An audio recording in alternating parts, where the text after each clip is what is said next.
одиме мајко извршител, па фрлиме во Македонија северна. Север да ви дува низ ушите и да настинете у мозокот од промајата. Навистина, што професија е тоа извршител? Обвинител не е. Ама има решенија кои обвинуваат и цитира закони. Судија не е. Ама суди толку и толку ќе платиш, нема назад, неговата е последна. МВР не е.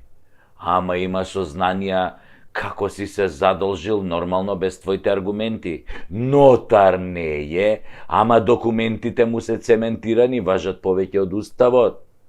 Банка не е, ама блокира кога сака, каде сака и како сака, без разлика дали е веродостојно или не, или не те ни известува, бе, само оп, одиш со картицата у маркет и таа касиерката со зелени очиња низ трепки ти вели: Господине, картицата не ви помина, имате уште една? Немам, goodbye, господине. Да ви помине воз низ мало, ама да излезе од шини, господа извршители. Да не ме разберете погрешно, никој не ви ги спори и никој не ги спори долговите. Долговите се наши, независно што за 90% од нашите долгови се криви политичарите, нивните лаги и корупција, кои до таа мерка не осиромашија и ги потрошија нашите пари. Горнисаа здравството и стопанството, па парите наменети за сметки моравме да ги пренасочиме на тоа да се храниме и да платиме приватно здравство.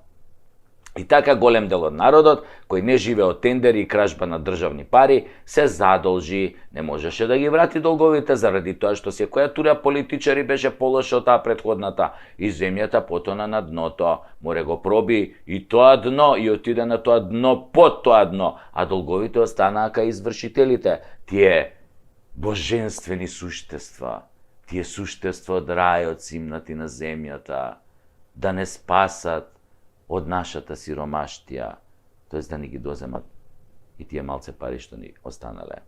А може би и ќе ги вратевме, да не им нафукаа нереални трошоци, камати, казнени камати, услуги за баба му на адвокатот, тетка му на нотарот, ланскиот снег и хартијата за принтер и мораме да плаќаме суми неколку пати поголеми од долгот. Па тоа не може да го плати ни Рашко од мекиците, а не обичниот народ со сувиот леп. И така ја заглавија цела држава и стопанство, а тие се водат како најпрофитабилни фирми во Македонија, нешто како вие кладилнициве, казинава и продавнициве за пари. Ништо не произведуваат, само јад, шемер и понекогаш и она најстрашното. Ама замислете, име извршител кој минатата година заработил 200.000 евра. 200.000 евра пријавил заработка. Па бело да продавал, немало толку да искашира, бе. Па у своите најдобри денови Ескобар толку не кеширал, нели, у една година. И што да правиме?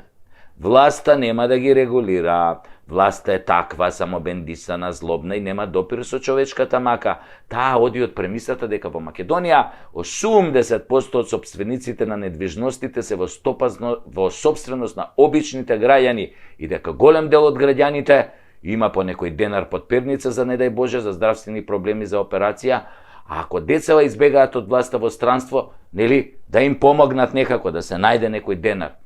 И така власта на извршителите им вели: одземај, конфискувај, осиромашувај, ограбувај, ебавај,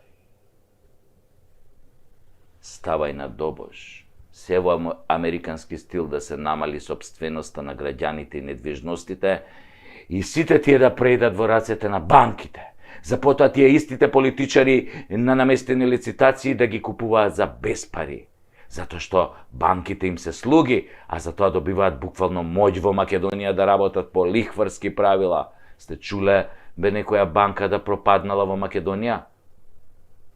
Добре, има две, ама тие се политички чеда, за да им се земе, нели, мандрата Македонска банка, Евростандард.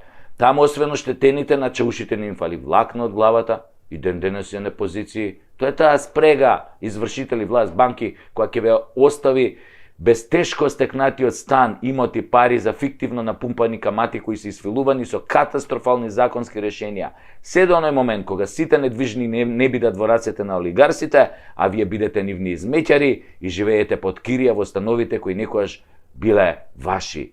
Смрди страшно. Кој ќе преживее, ќе раскажува. Ковидот е мачки на кашлица за ова што се случува. Трансфер на македонското богатство од народот во рацете на 3% богати политичари и олигарси. Стратегија на самоуништување. Етноцид со примеси на геноцид, затоа што за секој долг има многу срцеви удари, мозочни удари, канцери, психијатрија, смрт, има и тоа секој ден, многу повеќе од црната хроника, ама никој за тоа не зборува, барем досега.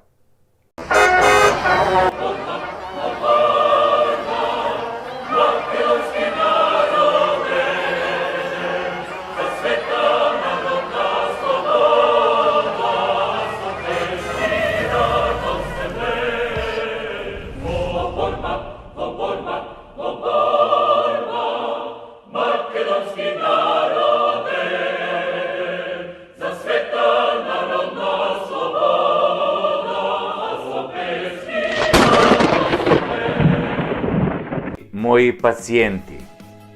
Велам пациенти затоа што сите ние живееме во една голема лудница. Овде има многу луди. Останатите мислат дека се нормални, иако се само непрегледани. Заинает на сите кои мислеа дека нема веќе да снимам. Заинает на сите што ме колнеа, а им се врати. Заинает на сите што не ми дава, а поштено им барав. Заинает на несудените спонзори. Заинает на судиите кои се корумпирани.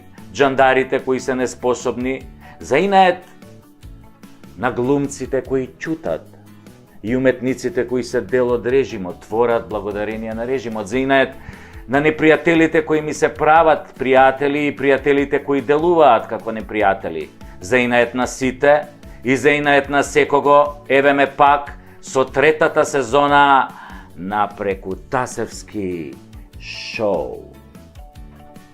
Јас не сум пиреј, иако сум чист македонец. Јас не сум патриот, иако држам патриотски говори. Јас не сум професионалец, зашто немам хонорар. Јас не работам за партии, зашто не сум партиски. Јас сум Сашо Тасевски, а не партиски. А ова е Прекутасевски шоу и за жал не е веќе само шоу, туку е нешто многу посериозно. Почнуваме.